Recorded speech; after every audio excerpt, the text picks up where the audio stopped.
Hello বন্ধুরা, আপনারা দেখছেন Bangla online tips YouTube channel. তো বন্ধুরা, আজকে একটা নতুন আপডেট নিয়ে চলে এসেছি। যাদের ভোটার লিস্ট থেকে নাম ডিলিট হয়ে গেছে, যারা ট্রাইব্যুনালের জন্য আবেদন করেছেন, তারা স্ট্যাটাসটা কিভাবে দেখবেন যে আপনার স্ট্যাটাস পেন্ডিং আছে এখনো, বা স্ট্যাটাস অ্যাপ্রুভাল হলো, বা আপনার স্ট্যাটাসটা রিজেক্ট হলো, সেটা আপনারা কিভাবে দেখবেন সেই নিয়ে আজকে বিস্তারিত জানাবো এই ভিডিওর মাধ্যমে।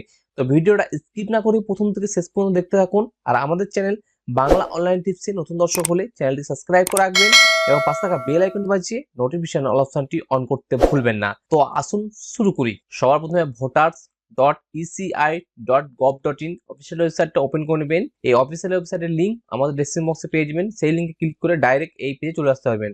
তো এই পেজে আসার পর আপনারা এখানে ট্র্যাক অ্যাপ্লিকেশন, এই অপশনে আপনি ক্লিক করবেন। এই অপশনে ক্লিক করলে আপনার সামনে কিন্তু এইরকম একটা ইন্টারফেস চলে আসবে। এখানে দেখতে পাচ্ছেন ট্র্যাক অ্যাপ্লাই ক্লিক করতে পারেন, বা এখানে ইন্ডিভিজুয়াল আন্ডার অ্যাডমিনিস্ট্রেশন যেটা আছে সেটা আপনি এখানে ট্র্যাক করতে পারেন। তা যেটা আজকে দেখাবো যে আপনি ট্রাইব্যুনালে অ্যাপ্লাই করার পর আপনি স্ট্যাটাসটা দেখবেন। তার track apply for individual under adjudication, এই অপশনে আপনি ক্লিক করবেন। ক্লিক করার পর আপনারা দেখতে পাচ্ছেন এখানে আপনার স্টেটাস সিলেক্ট হয়ে আছে। আপনার কি বলছে এখানে ইন্টার এপিক নাম্বার, মানে আপনার ভোটার কার্ড নাম্বারটা এখানে দিতে বলছে। ভোটার কার্ড নাম্বারটা এখানে দিয়ে দিবেন। দিয়ে দেওয়ার পর সার্চে ক্লিক করবেন। সার্চে ক্লিক করলে আপনার নিচে কিন্তু আপনার সমস্ত ডিটেলস গুলো কিন্তু এখানে শো করবে। আপনার স্ট্যাটাস কি আছে সেটা কিন্তু এখানে শো করবে। আমি একটা ভোটার নাম্বার এখানে এন্ট্রি করে দিচ্ছি। ভোটার নাম্বারটা এন্ট্রি করার পর সার্চে ক্লিক করলাম। সার্চে ক্লিক করলে আপনি নিজে এখানে দেখতে পাচ্ছেন আপনার সমস্ত ডিটেলস কিন্তু এখানে চলে এসেছে। তো এখানে আপনার অ্যাপ্লিকেশন যে নাম্বারটা আছে সেই নাম্বারটা শো করছে। তারপর এখানে ভোটার যে নাম্বারটা আছে, ভোটার কার্ডের যে নাম্বারটা এপিক নাম্বার, সেই নাম্বারটা শো করছে। আপনি কবে অ্যাপ্লিকেশন করেছেন সেই ডেটটা কিন্তু এখানে শো করছে। তারপর আপনার স্ট্যাটাস দেখতে পাচ্ছেন এখানে পেন্ডিং আছে। আপনার স্ট্যাটাস যখন এখানে সাকসেসফুল হয়ে যাবে বা অ্যাপ্রুভাল হয়ে যাবে বা রিজেক্ট হয়ে যাবে, এখানে কিন্তু আপনি দেখে নিতে পারবেন আপনার স্ট্যাটাসটা কি রইলো।